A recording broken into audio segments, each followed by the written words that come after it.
get you, Barbara. Ever played Skin the Cat? Someone's in the back seat! Tell me where you are, John! Wolfman's got Nards! Hi guys, my name's Barry and welcome back to the channel. I'm going to be talking about another fan film today, Never Hike Alone 2. Now, Womp Stomp Films released on Friday the 13th, I know I'm late to the party, but they released the first 5 minutes as a sneak preview of the upcoming movie Never Hike Alone 2. Now, with the success of Never Hike Alone and other fan films lately, I think fan films are becoming more exciting to see, especially if they're directed by people like Vince DeSanti, because what he done with Never Hike Alone and Never Hike in the Snow, it really elevated fan films, because there's more and more fan films coming out today. Some bad, some okay, but some really good movie quality fan films like It's Me Billy, the upcoming Dylan's New Nightmare, and obviously the Never Hike Alone series. So I'm really excited to see the full movie, but the first 5 minutes alone was just enough to whet my appetite. I'm sure you feel the same, guys, but the look and the feel of this fan film, I'm calling it a fan film because it doesn't look like one, it just looks fantastic. Now, you see the opening with a little kid that's very reminiscent at the beginning of Tommy Jarvis. I'm like, okay, this little kid looks like Tommy Jarvis.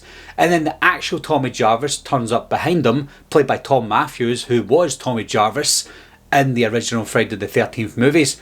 And it looks like he's screaming at this little boy or looking at him. And you're thinking, is it his son? Is it his grandson? And then Jason comes up out of the water just like he did as a kid in the original Friday the 13th movie. A really nice callback to the original series. And he drags him under the water. And as he's going under the water, the other Tommy Jarvis runs towards the water. And now this is, and I've said this to Vince already, but the way they film this, the cinematography and the skill they have to pull off to get this right is unbelievable. When he jumps into the water and he wakes up almost like a full circle in a dream, and then we find out it's just a dream. So the boy we were actually looking at was Tommy Jarvis as a kid. It's just a recurring nightmare it seems like he's having since childhood leading up to adulthood. We see some clippings on the wall, so he's obviously not forgot about Jason Voorhees, and obviously did fight with Jason Voorhees in the previous fan film, but yeah, so he's definitely not forgot. He's obsessed with Jason Voorhees. He's almost like a modern Laurie Strode from the David Gordon Green trilogy, but with hints of Donald Pleasance or Dr. Loomis in the original Halloween series. But that's Halloween aside. We've not really had someone as obsessed about the main villain in Friday the 13th like we do in Halloween, etc. So it's nice to see that we're getting this build up of a character who's finally obsessed with killing and defeating Jason Voorhees. But going back to the way that this fan film looks, the way it was filmed, it just looks like a movie. I'm looking at this 5 minute sneak peek and I'm being 100% deadly serious.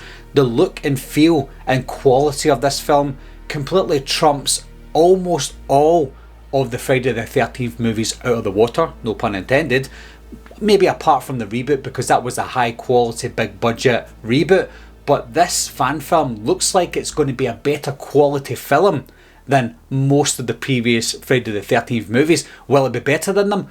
Maybe not, but obviously we can't tell until we see the film. I know that a lot of people really brush off fan films as just complete garbage, and for the most part they're right, because when you watch fan films on YouTube, 9 times out of 10 it is just someone in the back garden filming with their friends, and you turn off after 15 seconds thinking, I'm not watching a stupid fan film.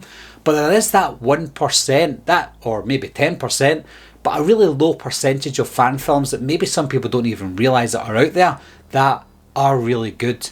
People do make the effort, they write scripts, they get people behind it, they get backing behind it, and they end up making a good quality film. Now, you don't have to go to Indiegogo or Kickstarter to make a really good fan film, but it helps. And I think with the backing that Vince DeSanti and Womp Stomp Films get with these Never Hike Alone series, which is totally merited by the way, I'm glad that they're getting this funding to do what they love, because you can't just do the same thing over and over again. I think Vince DeSanti already broke the rules with the fan films. He already broke the mould with making a really good Friday the 13th fan film and Never Hike Alone, but you don't want to do the same thing over and over again, and you don't want to keep the quality the same, so you need to get a little bit more funding to do a little bit more and be a little bit more creative. I'm glad that he got what he needed to do this, and it's clearly paying off because this looks like a fantastic fan film. So what are your thoughts on this, guys? And what are your thoughts on fan films in general? Do you like them? Do you